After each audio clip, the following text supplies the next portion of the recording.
तब भगवान ने कहा मैं तुम्हें एक और कथा सुनाता, और वो कथा है मित्र सुदामा की। जिज्ञासा हुई, राजा परीक्षित ने पूछा, भगवान द्वारिकाधीश का मित्र सुदामा क्या है पूरी कथा जानने की जिज्ञासा हुई। तब श्री सुखदेव जी महाराज ने कथा सुनाना प्रारंभ किया, और सुखदेव जी महाराज कहने लगे कि ये कथा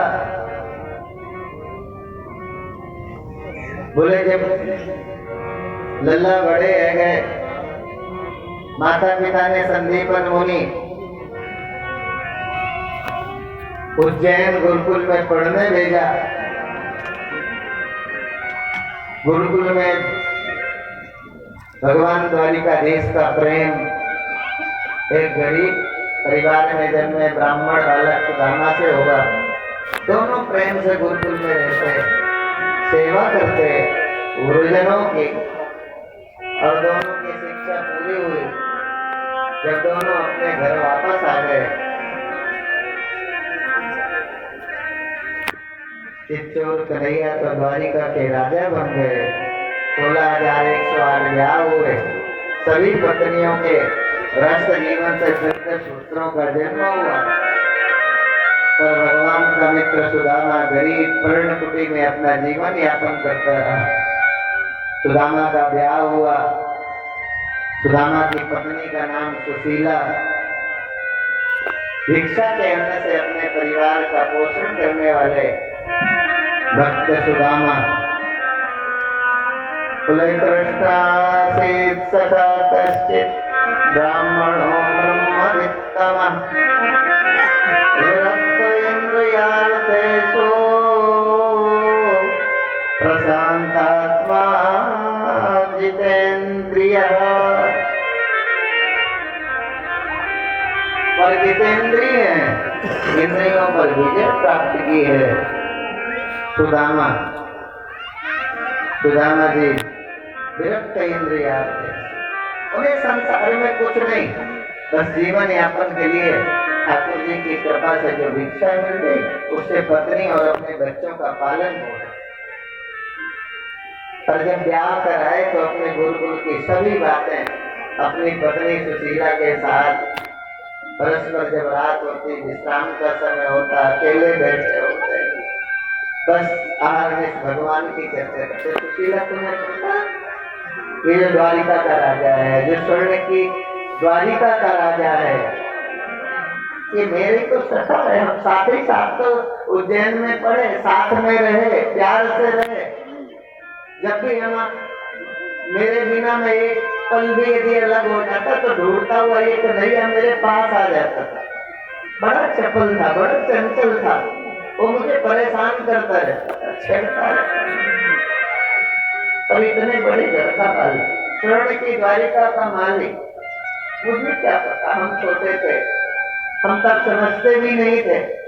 पर हम जब गुरुकुल में गुरुजनों की सेवा के लिए जाते वो मेरे साथ जाते। हम गुरुकुल में भोजन बनाने की सेवा करते, कन्हैया मेरे साथ होता था, हम सब मिलकर के सेवा करते। छोटा सा कष्ट हो तो कन्हैया विकल होकर के छोटा सा कष्ट भी मेरा उसको देखा नहीं है। एक बार कांटा मेरे पैर में चुभ गया, रक्तस्राव होने लगा। इतने बड़े घर का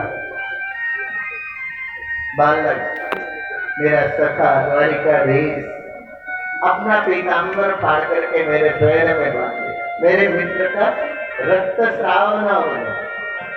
ऐसा प्यार, ऐसा अद्भुत अनुराग रात दिन चलते।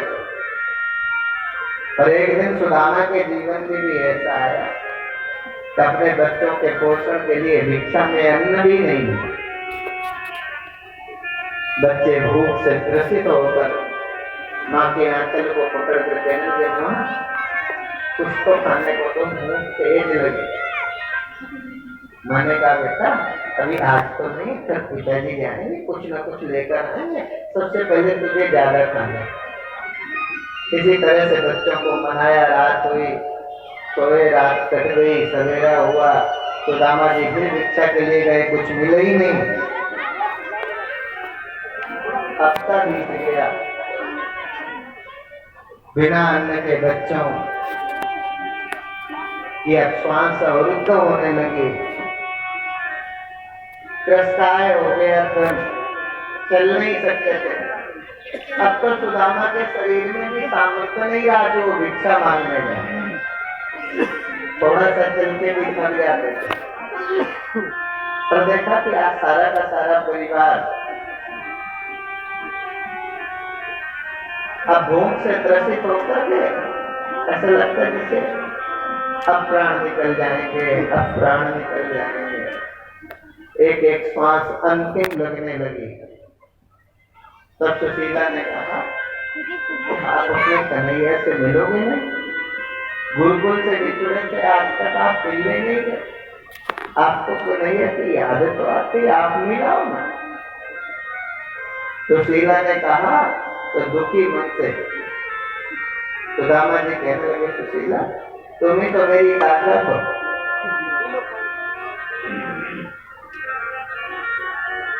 आज वक्त ने हमारा साथ क्या छोड़ दिया, 4 दिन हमको भिक्षा नहीं मिली, तो तुमने भी मुझे द्वारिकाधीश के पास भेजना चाहते हो? क्या मैं उस मित्र से जाकर के भीख मांगूंगा? क्या मैं अपनी गरीबी का रोना रोऊं? दुखी हो गए सुदामा, आंखों में आंसू लेकर चुपचाप गए। सुशीला को लगा मेरे व्यवहार से मेरे पति को दुख हो गया। सुशीला जी ने कहा, सुदामा जी मैं बिल्कुल नहीं चाहती, मैंने इस भाव से आपको कहा ही नहीं, मैंने तो ये था कि जीवन की कौन सी श्वास आखिरी होगी, कम से कम इस आखिरी श्वास में तुम अपने सखा से मिल सको, उसे स्वर्ण के सिंहासन में बैठा देखोगे तो आपको खुशी होगी। मैंने तो इसलिए कहा, मैंने इसलिए नहीं कहा कि तुम सुदामा मेरा पति द्वारिकाधीश के सामने भिक्षुक बनकर जाए, कुछ अन्न लेकर आए, उससे हमारे प्राणों की रक्षा हो। पर कन्हैया के मन में द्वारिकाधीश का प्रेम तो था ही, मिलना तो चाहते थे, अवसर नहीं था। आज सुशीला ने कहा तो चल पड़े द्वारिका की, पर चलने के पहले सुदामा जी ने कहा कि भाई वो बहुत चंचल है, वो पूछेगा शादी हुई, वो पूछेगा मेरी भाभी ने मेरे लिए क्या भेजा है, तो कुछ तो दे दो, वो राजा है, स्वर्ण की द्वारिका का मालिक है, कुछ तो लेकर के जाऊं। खाली हाथ जाऊंगा तो वहां की प्रजा क्या कहेगी, कैसा मित्र है। आज सुशीला पड़ोस में निकल गई, 2 मुट्ठी चावल, थोड़े से चावल मांग करके, अक्षत मांग करके भिक्षा में लाई, अपनी ही साड़ी के पल्लू में बांध लिया, सुदामा जी को दिया, जाओ अपने मित्र को भेंट लेकर के चले, तो चल नहीं सके, कई दिन के भूखे हैं सुदामा। भगवान ने देखा आज सुदामा मेरी हो रहा है, योग माया को बुलाया, बोले उसके शरीर में बल नहीं है, बहुत दिनों से भोजन नहीं मिला, वो सुदामा चल नहीं सकता, मेरा सखा आज मुझसे मिलने आ रहा है, थोड़ी देर में थक के लेट जाएगा, उसमें सामर्थ्य नहीं है, वो चल कर नहीं आ सकता, पर तुम चुपचाप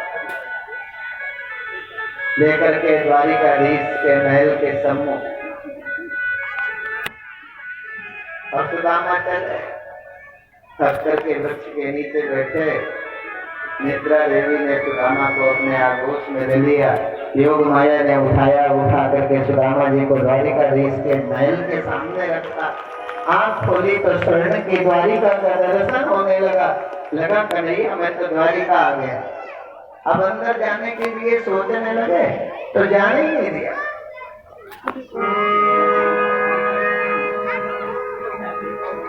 द्वारपालों ने पता नहीं कौन, तो द्वारपालों से कहा भैया वो मेरे मित्र हैं, हम साथ पढ़े हैं, तो मुझे अंदर जाने दो ना, द्वारिका तो यही है।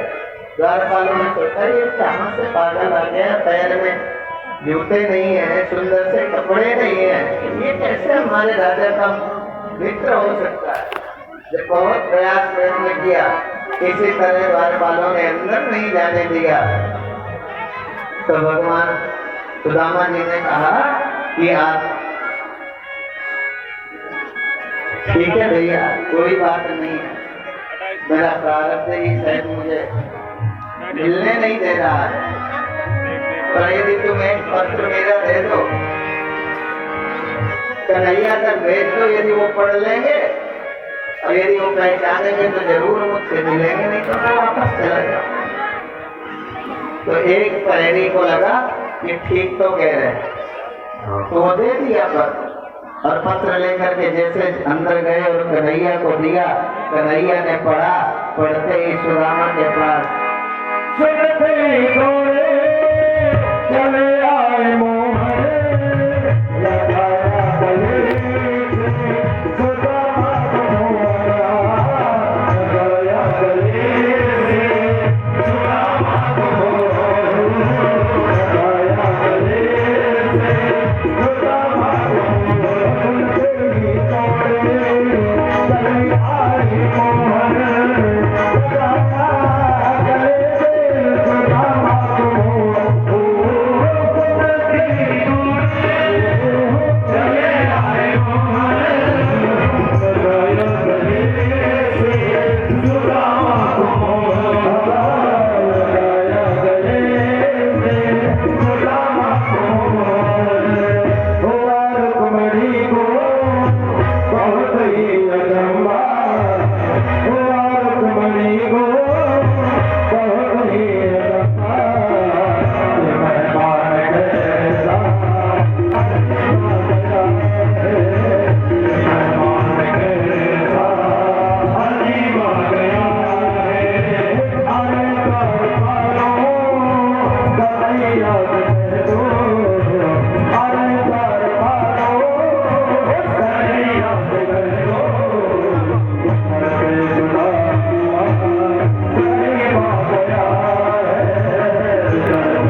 अपने बराबर आसन में बिठाया, पूछने लगे, सुदामा कितने दिन बाद मिले हैं, गुरुकुल में हम एक पल भी एक दूसरे के बिना नहीं रहता,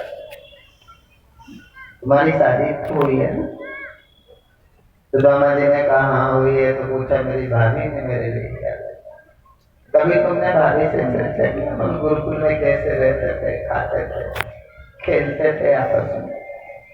सुदामा जी को लगा ये रीतियां, ये दरवाजे, पूरी बालिका तो सोने की है। भगवान की पटरानियां सुंदर सुंदर आभूषणों से सुसज्जित खड़ी हैं सेवा में। पानी भी आया तो स्वर्ण के थाल में आया। सोचने लगे यदि मैं कह दूं कि तेरी भाभी ने थोड़े से चावल भेजे हैं तो ये तो मेरे कन्हैया का अपमान होगा। सोचने लगे अरे भले मैं गरीब हूं पर मेरे किसी व्यवहार से मेरे मित्र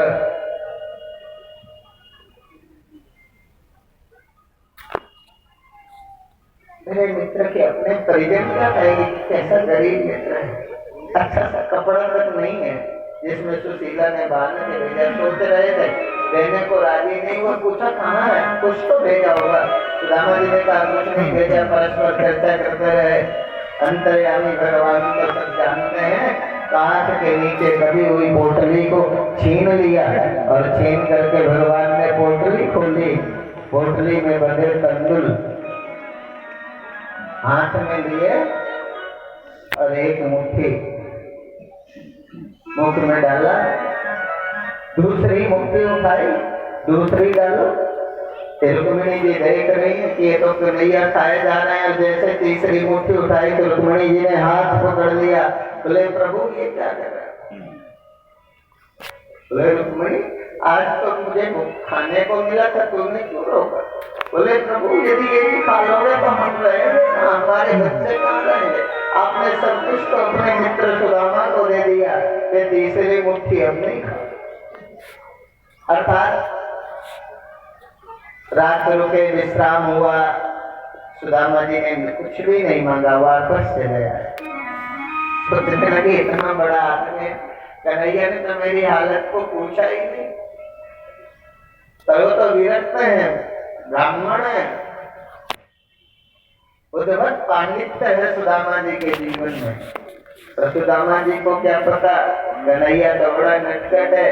आए तो पर्णकुटी तो थी नहीं, एक दूसरी सुदामा पूरी द्वारिका के रूप में पुष्पित और पल्लवित हो रही थी। इसलिए कहा न कभी बोल कर दिया है न कभी तोल कर दिया है। तुम द्वारिकाधीश की भक्ति तो करो दिल से। यदि कन्हैया खुश हो गए ना, कहते न बोल कर दिया है न तोल कर दिया है। मेरे कान्हा ने जब भी अपने भक्तों को दिया है तो दिल खोल कर दिया। तुझे देते नहीं देखा मगर झोली भरी देखी। अर्थात इस तरह से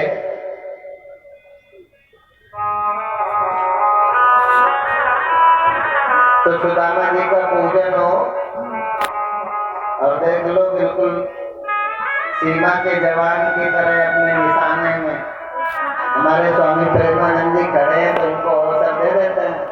इनको लगता है अभी बोल देंगे तो हो सकता है कोई और मन में हो, मतलब रंग लागत है देख करके भी हम लोग गर्म पर देख कर भी कर ले तो बहुत अच्छा है। तो ये सोचते हैं अभी नाम बोल देंगे तो हो सकता है कथा के विश्राम तक और नाम आ जाए, इसीलिए बोल रहे हैं। मुझे जो लगता है ये तो हम कहने वाले थे कथा के बाद में बोल देना, पर ये हमारी तो मानेंगे नहीं। और हम सोचते हैं बार बार आपसे इतना अच्छा भाव गुरुदेव की कृपा से पैदा हुआ है, यदि चलता रहा एक परिवार भी भगवान की कृपा को प्राप्त हो गया तो हमारी साधुता सफल हो जाएगी। इसलिए हम सोचते हैं कि सत्संग का क्रम चलता रहे। तो चलो अब ये मंच हम अपने गुरु भाई प्रेमानंद जी को दे देते हैं। वो आपको बुलाते जाएंगे तो जल्दी जल्दी कोई कमेटी का समिति का व्यक्ति हो अपना सीढ़ियों के पास खड़ा हो जाए, जल्दी जल्दी भेजता जाएगा तो जल्दी हो जाएगा। आज कथा भी पूरी देर ही हो गई अपन को। तो अभी भगवान के वंश को श्राप होगा, भगवान का धाम गमन होगा, दत्तात्रेय जी की कथा होगी, तत्पश्चात परीक्षित का मोक्ष होगा। तो थोड़ी सी कथा है अपन तो कर लेंगे शार्टकट में, थोड़ा हल्का फुल्का जो जरूरी है वो बता देंगे, बाकी तो तुम सब जानते ही हो। हमने इतनी कथा की है, आज पूछ के सब कुछ याद है आपको। केवल हमारा काम है ध्यान दिलाना, तो वो ध्यान दिला देंगे, बाकी तो आप सब जानते हो। बोले वृंदावन बिहारी लाल जय, द्वारिकाधीश भगवान की जय, जय श्री राम। बोलिए व्यास जी महाराज की। हाँ, एक तो विशेष सूचना है, कल हम जब ये आपके लिए जो कलश है वापस जब दिए जाएंगे तो टोकन का अपना ध्यान रखना। सभी माताएं बहनें 8 से 10 बजे तक हवन संपन्न हो जाएगा, जो जब यहाँ होना है। उसके बाद आपको ये वितरित होंगे तो टोकन से होंगे, याद रखना। अपनी पर्ची लेके आना, ठीक है। 5100 रुपए श्री रवि जी, रामकुटिया वाले श्री रवि जी यहाँ बैठे हैं, तो जिनका मैं नाम बोल रहा हूँ ना, वो आ जाए महाराज श्री के चरणों में जाकर आशीर्वाद प्राप्त करें। 1100 रुपए सौरभ सारस्वत जी, सेक्टर 6 से, ये श्री बनवारी जी के मकान में रहते हैं। 2100 रुपए Sonu Bansal ji, D block Bhagat Singh colony. 511 रुपए सुनील खंडेलवाल जी, कॉस्मोस, करिश्मा दीदी, कॉस्मोस। 500 रुपए राम जन्म उपाध्याय जी, बास रोड। 500 रुपए सुभाष शर्मा जी, HMCL। 1100 रुपए सुनील गोयल जी, DDI। और 501 रुपए गुप्तदा घोड़ा कला, पूरन सिंह जी, लोधी। आते रहे आप, जिनके मैं नाम बोल रहा हूं। 250 रुपए पूरन सिंह लोधी जी, सेक्टर 6 से 10 केजी आटा, 10 केजी चीनी, 5 केजी सूजी और 5 केजी रिफाइंड। 500 रुपए